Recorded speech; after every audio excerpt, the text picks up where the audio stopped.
Assalamualaikum warahmatullahi wabarakatuh. Perkenalkan, nama saya Muhammad Rifki Firdaus MKom selaku dosen program studi informasi Fakultas Teknik dan Informatika Universitas Bina Sarana Informatika.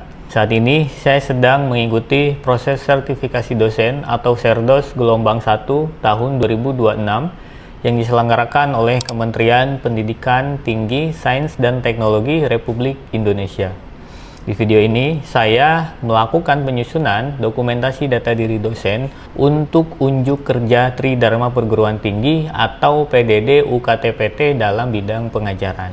Saya akan memaparkan salah satu mata kuliah yang saya ampu, yakni Mobile Programming 1, di mana bobot untuk mata kuliah Mobile Programming 1 sebesar 3 SKS di semester 4 Program Studi Sistem Informasi Fakultas Teknik dan Informatika Universitas Bina Sarana Informatika. Mata kuliah ini membahas materi mengenai pengenalan mobile programming untuk mempersiapkan mahasiswa agar dapat mengetahui cara pembuatan RESTful API atau Application Programming Interface hingga dapat menciptakan sebuah API untuk menjalankan aplikasi mobile berbasis Android. Metode perkuliahannya sendiri dilakukan dengan metode PBL atau Project Based Learning, di mana mahasiswa belajar secara aktif melalui praktik dan pengerjaan proyek di dunia nyata atau industri. Fokus utamanya adalah berpusat pada mahasiswa berkolaborasi dan menghasilkan sebuah produk atau solusi akhir yang akan dipresentasikan di akhir mata perkuliahan. Untuk capaian pembelajarannya sendiri meliputi 3 capaian, yakni CPLP 3 mampu mengembangkan ide atau gagasan yang berkualitas mengenai aplikasi interaktif atau sistem informasi atau entrepreneurship sesuai perkembangan teknologi. CPLP 7 mampu membuat karya bisnis digital dengan tools tertentu berbasis ekonomi kreatif dan mampu mengelola pembuatan aplikasi interaktif atau sistem informasi dengan metode pengembangan dan topik tertentu. CPLP 9 mampu menjelaskan pemahaman mengenai konsep analis, perancangan, implementasi, evaluasi, manajemen pengelolaan, dan penelitian untuk pengembangan aplikasi atau sistem informasi. Untuk capaian pembelajaran mata kuliah atau CPMK yang diharapkan antara lain CPMK 1 mampu memahami dan menerapkan mobile programming dalam memecahkan suatu permasalahan. CPMK 2 mampu memahami dan menerapkan perancangan proyek mobile application dengan Flutter. CPMK 3 mampu menghasilkan dan mendemonstrasikan proyek mobile application dengan Flutter. Sementara itu, untuk materi pembelajarannya dilaksanakan selama 16 pertemuan, di mana pertemuan 1-7 berupa materi, pertemuan 8 UTS, pertemuan 9-13 materi, pertemuan 14-15 presentasi proyek, dan di pertemuan 16 UAS. Untuk kriteria penilaian sendiri, terdapat 3 bobot penilaian. Pertama, kehadiran sebesar 20%, lalu tugas sebesar 25%, dan proyek sebesar 55%. Dan selanjutnya adalah salah satu contoh video pembelajaran yang dilakukan secara langsung di kelas. Assalamualaikum warahmatullahi wabarakatuh. Waalaikumsalam warahmatullahi wabarakatuh. Gimana kabarnya hari ini? Sehat? Sehat. Alhamdulillah. Terima kasih ya udah masuk di kelas saya.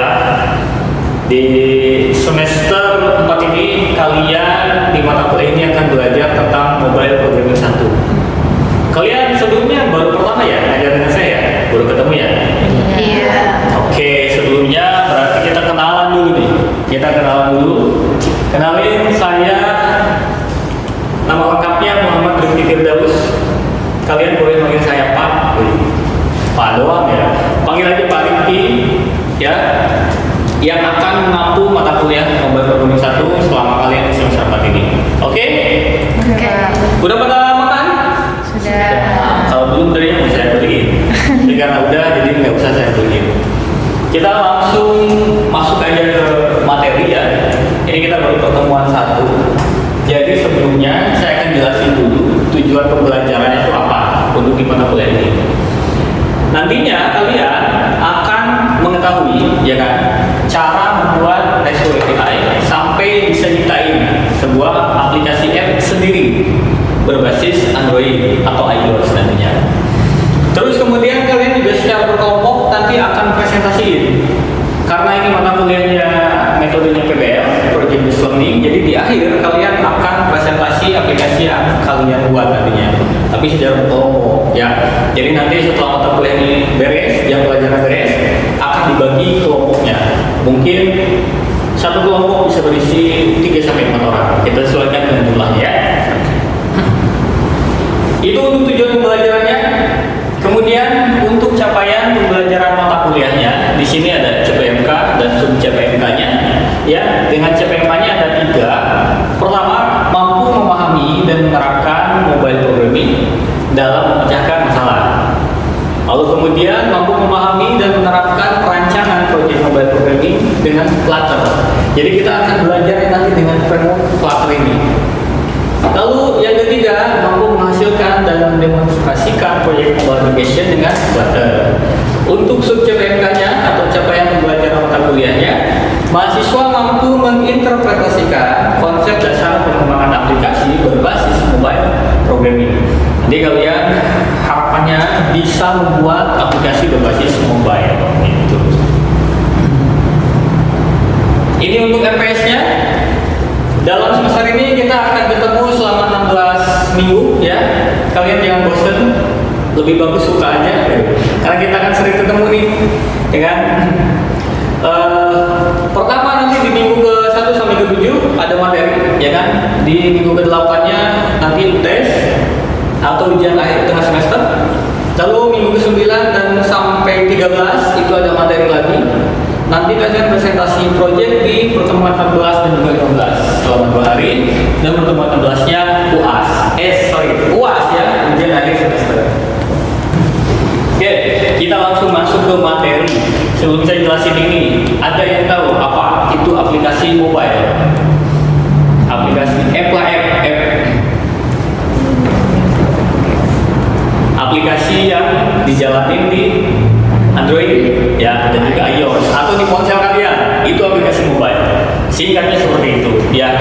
Dan juga bisa digunakan secara daring maupun luring gitu. Misalnya kalau daring kita butuh akses internet. Aplikasi apa di HP kalian yang butuh internet untuk aksesnya? Instagram, WhatsApp, Instagram, Twitter, TikTok. Wah, betul, itu platform media sosial semuanya bisa diakses secara daring. Kalau yang luringnya apa kira-kira? Ada yang tahu? Yang nggak perlu akses internet? Galeri, terus kalender, kalkulator, itu betul banget. Jadi aplikasi tersebut dibuatnya ya bisa dengan Flutter. Nanti akan kita pelajari. Dia itu disebutnya mobile apps. Ya, di mata kuliah ini dibahas gitu. Gimana kalau di tablet? Sama gitu ya. Tablet, smartphone itu bisa. Gitu. Paham ya? Apa itu apa itu mobile programming? Paham ya?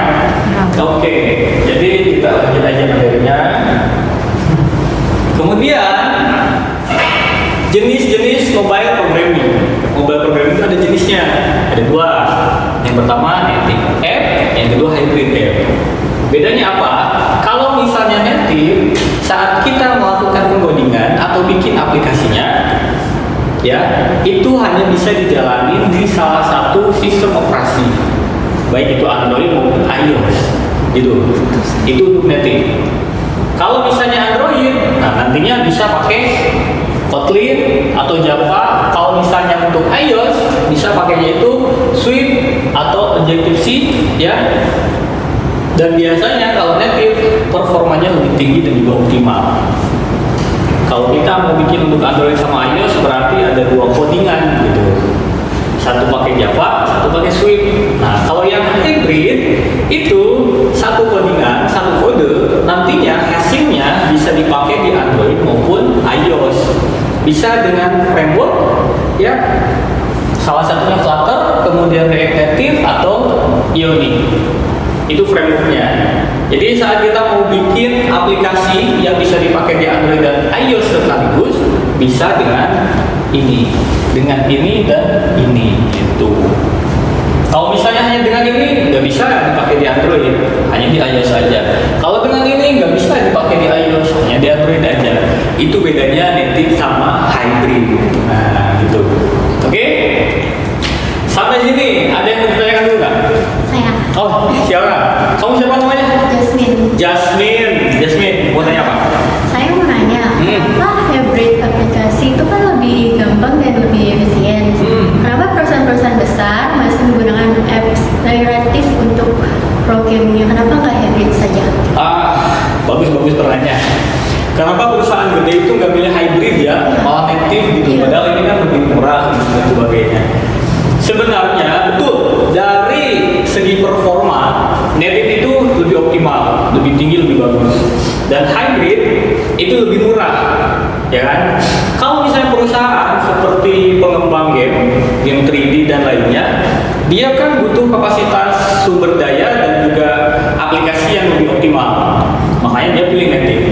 Pun dari segi keamanan, security. Kalau misalnya kalian perhatiin contohnya aplikasi perbankan, M-banking, terus Livin dan lain sebagainya, itu biasanya pakai native. Karena apa? Butuh security yang lebih bagus dibandingkan hybrid yang faktor-faktor tersebut itu kalah. Makanya mereka berani membayar lebih mahal, ya kan, untuk performa yang lebih tinggi dan optimal. Gitu. Itu bedanya. Dan itu alasannya kenapa. Ya. Oke, thank you pertanyaannya. Ada lagi? Kalau nggak kita lanjut dulu. Oke, thank you. Selanjutnya, tadi ya, ini rinciannya nih. Kalau misalnya native dari performa dia lebih cepat, lebih responsif. Bayangin kalau misalnya kita nyari atau buka aplikasi, penggunanya banyak banget, terus lemot, wah, ulasan Google Play Store langsung bintang 1, lemot aplikasi kayak ini. Nah, kalau perusahaan gede nggak bisa kayak gitu, apalagi kayak Gojek, kayak tadi Livin misalnya, pasti dia butuh banget dari performanya itu cepat dan responsif gitu. Kalau hybrid cukup baik, tergantung frameworknya. Kalau misalnya dari segi pengembangan, nah ini tadi kodenya itu terpisah, atau Android, iOS. Tapi kalau hybrid cukup satu pengembang, atau cukup satu kode aja untuk semua platform, untuk semua implementasi. Kemudian untuk akses perangkatnya, akses penuh ke hardware. Kalau misalnya hybrid, tergantung plugin. Lalu untuk biaya dan waktu tentu lebih mahal dan lama kalau native, kalau hybrid lebih murah dan cepat karena cukup satu kode aja. Dan tools frameworknya Android bisa pakai Java, Kotlin ya, iOS bisa pakai Swift. Terus kemudian untuk hybrid bisa pakai frameworknya Flutter, React Native, Ionic dan lainnya. Gitu. Ini secara detailnya. Nah ini kita nanti akan pakai Flutter ya kan? Kenapa pakai Flutter? Kita akan bikin tampilan UI-nya untuk di mobile program satu ini, ya kan?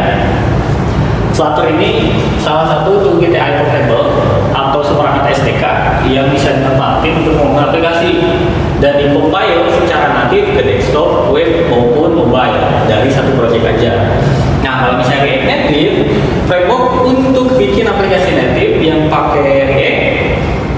Kalau React sendiri, library JavaScript-nya lebih populer emang untuk bikin user interface. Tapi kalau dari segi penggunaan, ini lebih enak digunain. DANP itu. Kalau Native dari Google ya, kalau Facebook JavaScript. Contoh juga nih ada aplikasi-aplikasi yang dibuatnya dengan Dart ataupun JavaScript. Contohnya dari Google tentunya ya, Google Ads, Alibaba, Xianyou kalau kalian tahu. Itu dibuatnya dengan Dart. Kalau misalnya Facebook, JavaScript, Facebook, Instagram, Skype, itu dibuatnya dengan React Native gitu. Sama sini ada yang mau tanya dulu? Saya. Oh boleh, silakan. Namanya siapa? Nama saya Septi, izin bertanya. Septi. Oke Septi. Apa yang ditanyain? Dari segi tampilan, bedanya apa sih antara aplikasi yang sudah dijalankan dibuat pakai Flutter sama React? Oke. Kalau misalnya dari aplikasinya yang udah dijalanin ya, Flutter itu kan dia hybrid.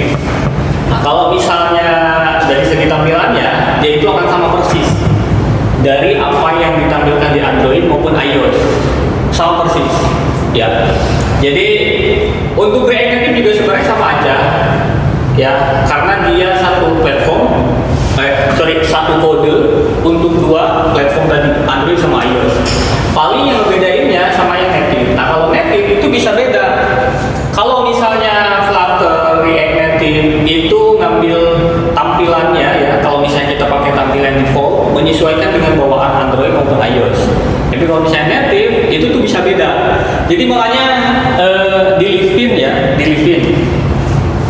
saya pakai Android, terus kemudian teman saya pakai iOS, ya di Livin. Ternyata ada fitur yang berbeda. Nah, berarti dari pembuat aplikasinya itu pakai native. Tapi kalau tadi perbedaannya sama yang Dart dan React Native, nggak jauh beda secara UI, ya kan? Hanya mungkin yang bedainnya di antara hybrid sama native-nya. Kalau misalnya tampilan UI-nya sih sama ya, menyesuaikan dengan bawaan. Sama persis untuk yang Dart dan juga JS gitu. Udah menjawab? Oke, makasih banyak Septi. Kita lanjut materinya. Nah, kalau misalnya dalam mobile programming ada minimal spesifikasinya, baik dari hardware, ya kan, maupun dari software yang harus kita siapkan. Dari hardware-nya, kita butuh minimalnya itu prosesor Intel Core i5 lah ya, yang 3 bisa, RAM-nya 8 GB. Ini sih yang paling penting intinya sih ya, RAM-nya 8 GB minimal. Nah, ini itu sebenarnya ditetapinya itu tidak baku ya, tidak baku artinya harus seperti ini, tidak juga. Tetapi untuk Flutter sendiri ini memang butuh beberapa komponen gitu, yang butuh yang perlu ruang yang lebih banyak, agak berat lah gitu. Jadinya minimal RAM-nya itu 8 GB itu good gitu ya. Nah, kemudian ini yang harus disiapin ya dari softwarenya. Kita bikinnya pakai Flutter, ya kan? Terus kemudian tidak pakai Android Studio, jadinya nanti ada beberapa software yang harus disiapin. Git kalau Git ini sebenarnya opsional, ya mau diinstal nggak apa-apa, iya juga boleh. Kemudian ada JDK-nya, ini wajib. Kalau kita membuat Android, kita butuh compile untuk kita butuh JDK untuk ngeproses compile-nya. Ya, kalau misalnya kalian install Android Studio, JDK ini nggak perlu diinstal ulang atau diinstal manual. Kecuali settingannya pengen yang lebih bagus, tidak basic, silakan install manual. Bisa di download JDK-nya di jdk.java.net. Lalu kemudian ada Android SDK, ini juga wajib. Ini nanti yang nyediain tool build dan juga emulator Android. Saat nanti kita mengoding, ya kita pengen lihat tampilannya, kita bisa lihat di emulator. Artinya nanti tampilannya itu akan sesuai dengan HP, gitu. Tidak di mesin pencari, ya kan? Tapi langsung di HP, gitu. Emulator. Terus kemudian Flutter, nah ini tentu aja wajib karena kita mau pakai Flutter, kita install framework Flutter-nya. Tanpa ini kita nggak akan bisa bikin aplikasi Flutter-nya.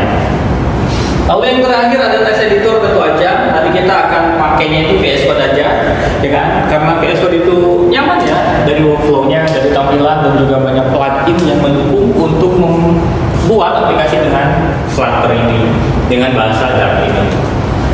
Nah, itu yang harus kalian siapin di pertemuan selanjutnya, ini harus sudah ada ya. Nanti paling kalau misalnya ada kendala minggu depan kita bisa bahas dan perbaiki yang kurangnya ya. Sampai sini dulu deh, ada yang mau nanya lagi? Saya. Oh, silakan. Namanya siapa? Nama saya Safira. Safira, silakan Safira. Jadi tadi sempat dijelasin kalau misalnya minimalnya itu 8 GB ya. Ini ya. Iya, tapi di laptop saya itu cuman di 4 GB RAM-nya. Itu gimana ya, Pak? Oke. 4 GB aja ya? Iya. Jangan panik ya. Iya. Kalau misalnya laptopnya RAM-nya 4 GB, pertama kalian bisa nambah RAM, ya kan? Atau menggantinya ya dengan yang ukuran 8 GB. Yang 1 slot atau yang 2 slot bisa 44 atau 88. sampai 16. Terus sebenarnya ya untuk RAM ini 4 itu cukup. 4 itu cukup. Karena apa? Flutter itu sebenarnya ringan. Yang bikin beratnya adalah ekosistem pengembangannya. Nah, di sini ada editor kode, VS Code, SDK Flutter, Android SDK, emulator. Saat nanti kita mengcompile, aplikasi ini berjalan berbarengan, gitu. Jadi ininya yang bikin berat sebenarnya. Jadi minimal speknya itu 8. Tapi kalau misalnya 4, ya nanti bisa kita emulatornya nggak kita pakai. Tapi untuk melihat hasil tampilannya bisa menggunakan HP kita. Jadi mungkin di minggu depan, misal saat ngoding, kan kalau tampilan Android ini ya HP ya. Nah nanti emulator juga sama. Misalnya gini nih, anggap aja ini gede ya HP gitu. Nah emulator ini seperti ini. Nanti tampilannya hasil codingan kita itu kelihatannya ya presisi sesuai dengan di HP gitu, di ponsel kalian nantinya. Nah itu emulator. Tapi kita juga bisa nantinya itu langsung di perangkat HP kita dengan ngegabungin laptop kita dengan perangkat kita. Jadi nantinya udah langsung lihat gini aja. Nah ininya nanti bisa nggak kita pakai? Itu bisa mengurangi beban dari gitu. Minggu depan kita akan bahas tentang ngonekin ya dari HP ke laptop kita agar nantinya bisa mengurangi beban beratnya saat compile jika yang laptopnya minimal 4 GB. Oke, thank you Safira ya.